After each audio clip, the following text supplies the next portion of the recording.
네, 여러분 안녕하세요. 반갑습니다. 예비 승무원들의 멘토 테디쌤입니다. 오늘은 여러분들이 많이 알고 있지만 좀 이런 면접 전형에 또 입시 전형의 허들이 좀 높기 때문에 한서대보다 오히려 좀 더 어렵게 느끼는 학교죠. 삼육대학교를 비롯한 이 다양한 학교에 합격한 선배님을 모셨습니다. 삼육대학교는 쌤이 실제 이제 작년 여름에 2달 동안 이 삼육대학교 학생을 대상으로 이 객실승무원 전문 과정을 지도했던 수업을 강의했던 곳이기도 하고, 그곳의 커리큘럼이나 이런 교수진들 그리고 어떤 수업의 방향성, 성장 방향성이 어떤지 누구보다 잘 알고 있기 때문에 저는 이 친구의 합격을 굉장히 응원했고 축하해줬고, 또 여러분들도 삼육대학교에 관심이 있다면 좀 적극적으로 준비해 보시길 당부하는 바입니다. 자, 그럼 간단한 자기소개 한번 부탁드리겠습니다. 안녕하십니까. 저는 테디쌤과 함께 스파르타 수업을 수강하고 삼육대학교를 비롯 백석대, 부천대, 명지전문대, 한국관광대에 합격한 학생입니다. 반갑습니다. 일단 이 친구는 제가 생각했을 때 굉장히 그런 보이스의 따뜻한 느낌? 이게 기본적으로도 좀 갖고 있는 친구고, 침착함, 따뜻함, 진솔함이 기본적인 보이스에 좀 많이 장점으로 작용하고 있어서 어떻게 보면 이 수업에서 좀 중요한 부분들을 따라와서 본인의 강점으로 만드는데 좀 그래도 수월한 친구지 않았을까 생각합니다. 개인적으로 이 친구에 대한 정확한 스펙을 이야기하기는 쉽지 않지만, 일단 키가 크지 않다라는 것이 이제 선배님의 입장에서는 본인의 약점이다라고 생각했을 것이고, 이걸 극복하기 위해서 이런 보이스에 대한 부분, 표정에 대한 부분, 면접을 볼 때 그 자신감 부분을 굉장히 많이 신경 쓰지 않았을까 생각합니다. 실제로 우리 이제 지원했을 때 36대 기준으로는 그 내신이 혹시 몇 등급이었나요? 내신이 아마 3점 초반대로 기억하고 있습니다. 내신 관리도 꾸준히 했었네요. 네. 그러면 궁금한 게, 이제 항공과 입시를 언제부터 해야겠다 생각을 했고, 그리고 그 이전에는 좀 어떻게 준비하고 있었는지 말씀 부탁드리겠습니다. 저는 고2 때부터 입시를 시작해서 이제 이전에는 대형 학원에서 수업을 들었지만 효과적인 준비가 어려웠다고 생각을 했습니다. 강사님이 매번 바뀌고 수강생도 많아 개별적인 피드백을 받기 힘들었고, 수업 진도를 맞추는 것조차도 벅찼습니다. 숙제를 따로 받을 수도 없어 체계적인 연습이 어려웠고, 결국 기본적인 미소 연습과 답변 외우기 등 누구나 할 수 있는 방법으로 혼자 준비를 할 수밖에 없었습니다. 하지만 이런 방식만으로는 실력 향상의 한계를 느꼈고, 더 체계적인 학습이 필요하다고 생각하게 되었습니다. 그러면 일단 항공과 입시를 좀 준비를 시작했던 시기가 언제부터인 거예요? 저는 고등학교 2학년 9월부터 시작을 했습니다. 그러니까 오히려 늦은 게 나. 그러면 내신을 그래도 좀 했을 거 아니에요, 기본적으로. 그렇죠? 그전에는 일반과 준비였나요? 네, 원래는 일반학과 준비 중이었는데 승무원이 너무 하고 싶어서 좀 이제 바뀌게 되었군요. 네. 일단 테디쌤이 이 친구를 객실 승무원으로 확실히 만들 수 있는 이유가 여러 가지가 있는데, 테디쌤은 키 158, 가장 최근에 에어부산 28살에 합격한 선배님, 우리 학생이고요. 키 158.7. 그 친구는 에어프레미아라는 항공사 아시는지 모르겠지만 저희는 다 알고 있는 항공사죠. 굉장히 인기 있는 항공사입니다. 보잉 787 항공기 운영하는 곳인데 그곳에 합격했고요. 또 여러분들 150 후반대 친구들 합격자가 굉장히 많은데, 또 그 제주항공 유튜브 채널 보면 이제 감귤랭 이 관련된 유튜브 나오시는 분들이 있거든요. 거기에서 또 굉장히 많은 활약을 해주시는 승무원 한 분이 있어요. 그분이 제 학생인데 스튜디오 테디 1기 출신으로 이제 합격하신 분인데, 그 친구도 키가 크지 않습니다. 하지만 합격을 했죠. 그 친구들의 공통점인 굉장히 철저한 준비로 자신감 있게 흔들림 없이 면접에 임했다라는 것이 강점이라서, 저는 이제 이 친구가 열심히 하는 모습 보고 내심 승무원이 된 그 모습 좀 많이 생각을 해봤던 것 같습니다. 자, 그러면 여러 수업이 있는데 테디쌤 수업을 좀 선택하게 됐던 이유가 있다면 어떤 게 있을까요? 저는 테디쌤의 초초 스파르타 수업을 선택한 이유는 부족한 점을 확실히 알고 보완할 수 있을 것이라고 생각했습니다. 처음에는 친구를 따라 대형 학원을 등록했지만 예상과 달리 16명이 훌쩍 넘는 인원과 함께 수업을 듣게 되었고, 강사님들도 매번 바뀌어 정확한 피드백을 받기 어려웠습니다. 그러던 중 테디쌤의 유튜브와 인스타 릴스를 보며 연습을 했고, 마침 초초 스파르타 수업이 열린다는 소식을 듣고 더 나은 학습 환경에서 부담 없이 배울 수 있을 것이라고 생각해 선택했습니다. 그러면 이전에 쌤 영상들 이제 종종 봤었던 거네요. 네. 어떤 영상이 가장 기억에 남아요? 저는 그 인하공전 PT를 보면서 시뮬레이션? 네, 그걸로 항상 혼자 대형학원 끝나고 집 와서 거울 보면서 연습하고 그 덕분에 좀 더 답변할 때 어휘력도 많이 늘고 답변 방향성이 많이 넓혀진 것 같습니다. 아니 그래서 이제 모 학교에서는 제 유튜브 채널 한국어 테디쌤이 있는 영상 시뮬레이션 영상 틀어놓고 수업하는 것도 있고 그 인사 영상이 있거든요. 옛날에 찍은 거 그것도 D대학교 항공서비스과에서 제 영상 틀어놓고 이제 수업을 이렇게 진행했다 하더라고요. 그런 거 보면 제가 잘났습니다라고 하기보다는 그 영상들이 실제 교육에 도움된다라는 것을 교수님들도 느낀다라는 점에서 제가 굉장히 좀 자부심을 갖고 임하고 있습니다. 저희는 웃고 떠들고 공주놀이 하는 곳이 아니고요. 혹독하고 치열하고 열정적으로 모든 걸 걸고 내가 아직까지 공부는 1등을 못 해봤지만 면접에서만큼은 1등으로 한번 성과를 내보겠다. 성공 경험 만들고 싶다. 라는 친구들이 오는 곳이라는 것을 말씀드립니다. 자, 그러면 수업 들으면서 가장 집중했던 게 있다면 어떤 게 있는지 한번 말씀 부탁드리겠습니다. 저는 면접관들에게 제 경험을 효과적으로 전달할 수 있도록 표현력 향상에 가장 집중했습니다.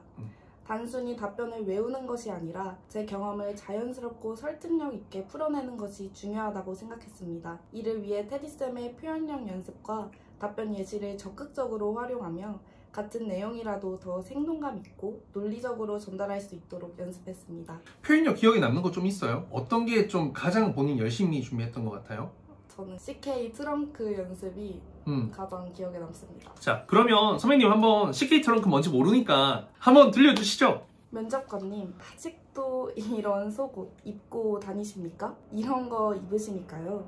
목욕탕 가면 왜? 누가 볼까봐 바지랑 속옷이랑 한 번에 그냥 샥 내려버리시는 거잖아요. 자, 여기까지인데요. 굉장히 이 대본이 웃겨요. 웃기고 민망하고 되게 재밌어요. 근데 보통 면접관님 아직도 이런 속옷 입고 다니십니까? 이런 속옷 입으시니까요. 목욕탕 가면 왜 누가 볼까봐? 로봇처럼 말하는 거죠 보통. 근데 왜 누가 볼까봐? 이런 거 입으시니까요. 이런 템포 조절, 이 세세한 미세한 변화, 이 기술이거든요. 이런 부분들이 이제 여러분들 답변할 때 마치 연예대상 같은 거 연기대상 보면 다 준비된 대본인데 정말 막 진심이 담긴 느낌이 들잖아요. 이 자리에 오기까지 근 50년이 걸렸네요. 참 진짜 길었습니다. 이런 느낌이죠. 이 자리에 오기까지 50년이 걸렸네요. 참 길었습니다. 아무런 느낌이 없는 거죠. 이제 이런 것들이 표현력이다라는 것을 말씀드립니다. 자, 그리고 수업 들으면서 가장 도움이 됐던 거 어떤 게 있었는지 한번 이야기 부탁드리겠습니다. 수업을 들으면서 가장 도움됐던 것은 목소리 톤과 강약 조절을 활용하는 법이었습니다. 어떤 답변에서든 적절한 톤과 강약 조절을 활용해 면접관들에게 더 설득력 있고 인상적인 답변을 들려드릴 수 있었습니다. 특히 테디쌤의 표현력 연습을 통해 문장마다 목소리의 높낮이를 조절하고 강조할 부분을 명확히 하면서 전달력을 높이는 방법을 배웠습니다. 덕분에 면접에서 자연스럽고 자신감 있는 답변을 할 수 있었습니다.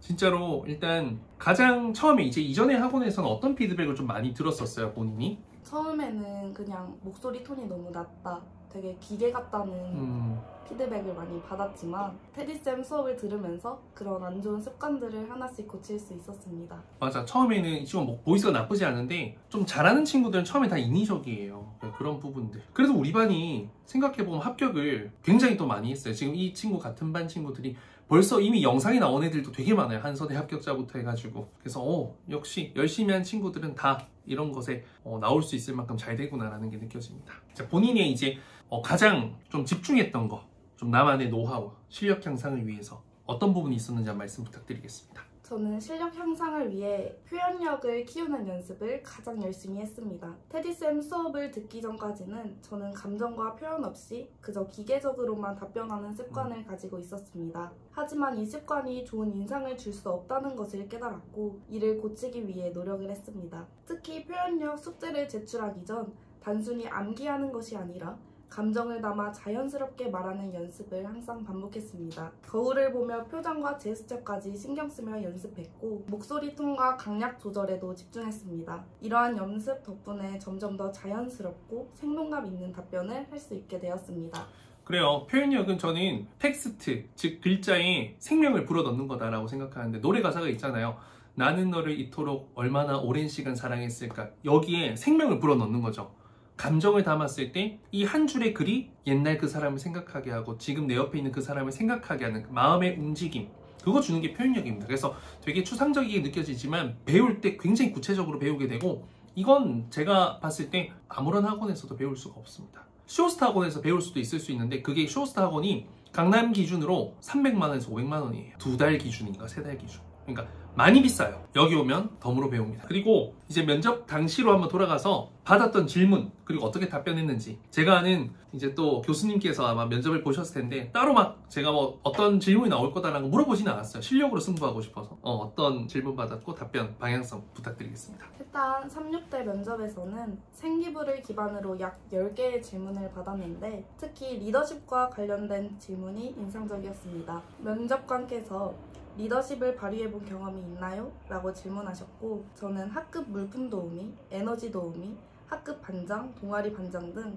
다양한 리더 역할을 맡았던 경험을 바탕으로 답변을 준비했습니다. 단순히 직책을 나열하는 것이 아니라 이러한 역할을 수행하면서 리더십을 어떻게 발휘했고 그 과정에서 무엇을 배우고 성취했는지를 구체적으로 설명하며 생기부 내용을 적극적으로 활용했습니다. 특히 두 면접관님 모두 생기부를 꼼꼼히 살펴보시며 답변과 대조하는 모습을 보였고, 덕분에 제가 학창시절 쌓아온 경험과 성장을 더 좋은 평가로 이어갈 수 있었습니다. 생기부 내용을 숙지하고 단순한 경험 나열이 아닌 구체적인 사례와 배운 점을 강조하는 것이 면접에서 좋은 인상을 남기는 핵심 포인트라고 생각합니다.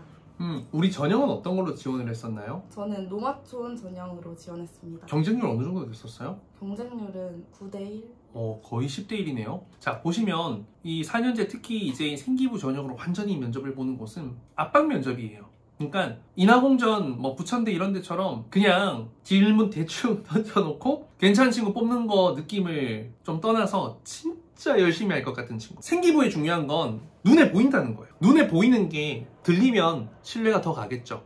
근데 눈에 보이는 게 들리는데 어떤 노력을 했는지 이 글에 보이는 그 과정이 상상이 돼. 설득이 되겠죠. 그럼 뭐예요? 뽑고 싶겠죠. 그래서 되게 전달력과 이해력, 이 표현력이 되게 중요하다는 게 그런 겁니다. 나를 호소하는 게 아니라 나를 설득시키는 거. 설득은요, 감정과 진심, 진정성에서 나오는 거지 말을 잘한다고 나오는 게 아닙니다. 이 친구도 분명 답변하면서 틀린 부분이 있었을 거예요. 하지만 이런 부분이 본인이 굉장히 끝까지 들려준다는 생각, 내가 이 생기부에 뭐가 적혀져 있는지 다 알고 난 내 강점을 다 이해하고 있으니까 교수님은 그저 듣고 즐기세요 라는 좀 방향으로 면접을 보지 않았을까 생각합니다. 자, 합격 시그널 받았나요? 저는 조금 받았던 것 같습니다. 어땠어요? 사실 제 첫 질문은 중국과 한국의 가장 큰 차이점이 뭐라고 생각하십니까? 였습니다. 되게 예상하지 못한 질문이라 순간 당황을 했지만 당황한 티를 내지 않기 위해 활짝 웃으며 잠시 생각하는 모습을 보였고 결국 큰 손이 많다고 생각합니다 라는 짧은 답변을 하게 됐습니다. 답변을 하면서도 면접관께서 원했던 방향이 다를까 걱정되었지만 최대한 자연스럽게 자신감 있는 표정을 유지하는 태도를 보였습니다. 다행히 두 면접관께서 모두 크게 웃으시며 긍정적인 반응을 보였고 오히려 분위기를 더욱 유쾌하게 만들 수 있었습니다. 예상치 못한 질문이 나와도 당황하지 않고 침착하게 분위기를 풀어 그런 모습을 좋게 봐주셨던 것 같습니다.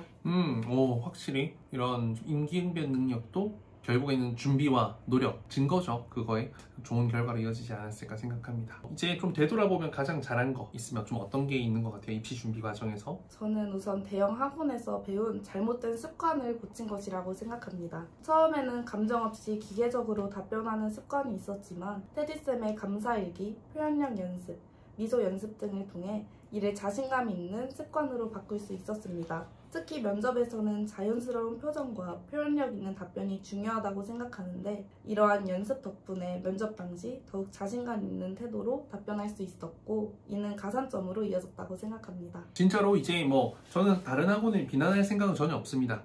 근데 제가 금쪽 같은 내 새끼 이런 걸 보면요, 그 아이들이 좀 되게 공격적이고 좀 잘못되게 자라나는 친구들이 있죠. 그건 잘못 가르친 게 아니라 부모님들께서 방치시키기 때문에, 그냥 관심이, 아이를 사랑하지만 관심에 대한 표현의 행동이 덜하다 보니까 아이가 그냥 본능에 따라가 버리는 거죠. 사람이 배고프면 배고픔을 느끼고 짜증을 내는 건 본능입니다. 근데 예절과 범절을 교육받으면 배가 고파도 이 배고픔에 대한 내 솔직한 감정, 생각을 엄마에게 아주 둥글게 표현을 해서 엄마가 기분 나쁘지 않게 내가 배고프니 맛있는 걸 해주실 수 있도록 요청을 하게 되겠죠. 그게 핵심이에요.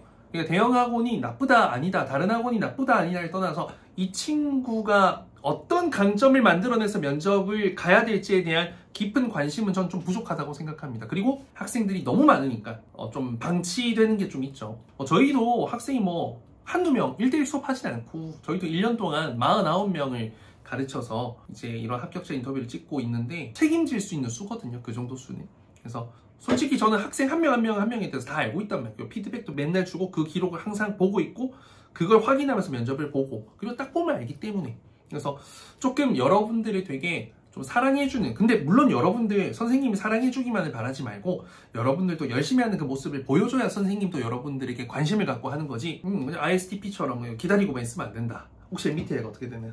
저는 ESTP입니다. 아, 그죠. 먼저 다가갈 수 있습니다. 좋습니다. 자, 그리고 하루라도 빨리 집중하면 좋겠다 생각하는 거. 한 가지 답변만 외우지 않고 다양한 경험을 활용해 한 질문에도 여러 방식으로 답변할 수 있도록 연습하는 것입니다. 처음에 저는 답변을 외우다 보니 말하는 데 집중하느라 진실성이 부족해 보일 수 있다는 문제점이 있었습니다. 하지만 차별화된 경험들을 적극적으로 활용하며 답변하기 시작하면서 답변의 방향성이 넓어지고 더욱 자연스럽고 진정성 있는 답변이 가능해졌습니다. 따라서 외우는 것이 아니라 다양한 경험을 바탕으로 유연하게 답변하는 연습을 하는 것이 중요하다고 생각합니다. 정말 중요한 포인트입니다. 그러니까 저희가 이제 다른 영상에서도 지금 비슷한 이야기를 하는 것 같이 들리겠지만 이게 도움이 됐다라는 거예요. 그러니까 1번, 2번, 3번, 4번, 100번까지 국에 대한 답변을 달달달 외워서 8번 답변은 8번 답변, 92번은 92번 답변. 힘들어요. 여러분들 AI도 아니고 챗GPT도 실수를 한다는데. 그래서 기억이 안 날 때 응용할 수도 있고 전혀 새는 나는 100번까지밖에 안 만들었는데 240번에 대한 질문을 받았으면 7번, 14번 엮어가지고 이야기할 수 있어야 돼요. 근데 그건 연습이 돼야 돼요. 갑자기 선천적인 재능으로 할 수는 없거든요. 저희가 파란 답변, PT 연습 이런 것들을 좀 많이 했던 게 도움이 된 것 같습니다. 자, 마지막으로 입시를 준비하는 친구들에게 해줬으면 하는 좀 이야기, 조언 이런 게 있다면 어떤 게 있을까요? 학원에서 몇 번의 칭찬을 들었다고 안심하지 말고 끊임없이 스스로를 돌아보며 발전하면 좋겠다고 생각합니다. 처음에는 학원에서 칭찬을 받으면 실력이 늘었다고 착각하기 쉽지만 실제 면접에서는 다양한 변수에 대응해야 하기 때문에 단순한 암기나 형식적인 답변만으로는 부족하다고 생각합니다. 저도 처음에는 칭찬에 안주했지만 이후 제 답변을 객관적으로 보며 부족한 점을 보완하는 과정에서 조금 더 성장할 수 있었습니다. 따라서 스스로의 답변을 녹음해서 들어보거나 다양한 상황을 가정해 연습하며 실력을 더욱 탄탄하게 다지는 것이 중요하다고 생각합니다. 작은 성취에 만족하기보다는 지속적으로 성장하길 응원합니다. 그래요. 정말 좋은 이야기입니다. 칭찬에 취하지 말고요. 비판에 기죽지 말고요. 비난은 무시하시면 되겠습니다. 칭찬은 흘려 들으세요. 당연한 게 돼야 되니까. 그리고 비판은 피하지 말고 받아들이고 그걸 칭찬으로 바꾸세요. 그리고 비난은 무시하면 됩니다. 상대할 가치도 없습니다. 우리 선배님은 어디 이제 항공사 가고 싶습니까? 저는 제주항공이 아직까지. 얼마 전에 삼육대학교 쌤이 이제 지도했던 그 삼육대학교 선배님, 그 친구가 제주항공에 갔어요. 그래서 지금 이제 근무를 하고 있습니다. 그래요. 한번 열심히 준비해서 좋은 결과를 한번 같이 내보았으면 좋겠고, 일단 뭐 이 영상을 보는 여러분들부터 가르마 잘 타야죠. 여러분들 목표를 위해서 열심히 준비해서 좀 원활한 실력 성장과 또 기대한 만큼의 결과가 나올 수 있도록 최선을 다하길 바라겠습니다. 이상 테리쌤이었습니다. 감사합니다. 감사합니다.